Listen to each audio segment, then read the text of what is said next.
Hi everyone, ఎలా ఉన్నారు అందరూ? అనుకుందొకటి అయిందొకటి సామెత నాకు ఇవాళ బాగా వర్తించింది. ఎందుకు అనుకుంటారా? చూడండి, వీడియో మొత్తం మీకే అర్థమవుతుంది. నేను చక్కగా డిన్నర్కి దోశలు వేసి చట్నీ చేసి సింపుల్గా కానిచ్చుదాం అనుకున్నాను. బట్ మా హస్బెండ్ మా పాప అలా అవ్వనివ్వరు కదా. మా హస్బెండ్ ఏమో నాకు పన్నీర్ దోశ కావాలి, చీజ్ ఉండాలి, ప్రోటీన్ ఎక్కువ ఉండాలని చెప్పారు. మా పాప ఏమో ఏకంగా పింక్ దోశ అడిగింది. నేను చేసేదేం లేక పన్నీర్ అంతా గ్రేట్ చేసుకొని పన్నీర్ దోశ వేయడం అయితే స్టార్ట్ చేసేసాను. అండ్ నార్మల్ దోశలాగా వేసుకొని మనం దాని మీద గ్రేట్ చేసుకున్న పన్నీర్, అలాగే కొంచెం చీజ్, కొంచెం సాల్ట్, మనకి కారం వేసాను. నా దగ్గర చిల్లీ ఫ్లేక్స్ లేక, చిల్లీ ఫ్లేక్స్ అయితే ఇంకా బాగుంటుంది. మీకు ఇంకా ఓపిక ఉంటే స్వీట్ కార్న్ బాయిల్ చేసుకుని అది కూడా యాడ్ చేసుకోవచ్చు. సేమ్ మనకి రోడ్ సైడ్ తినే పిజ్జా దోశలా ఉంటుంది టేస్ట్.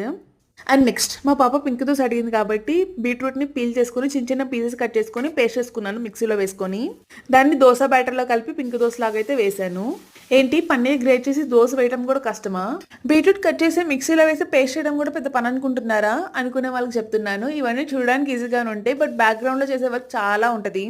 ఆఖరికి ఈ దోశ కూడా నన్ను విసిగిస్తుంది. వీడియో తీసినంతసేపు పర్ఫెక్ట్గా రాలేదు. ఎప్పుడైతే నేను వీడియో ఆపేసి దోశ వేసానో ఎంత పర్ఫెక్ట్గా వచ్చింది దోశలా. ఏం చేస్తాం, ఇంట్లో ఉండే ఆడవాళ్ళు అంటే అందరికీ చులకనే. అవును, ఇంతకీ మీకు ఏ దోశ అంటే ఫేవరెట్ అనేది ఖచ్చితంగా కామెంట్ చేసి చెప్పండి.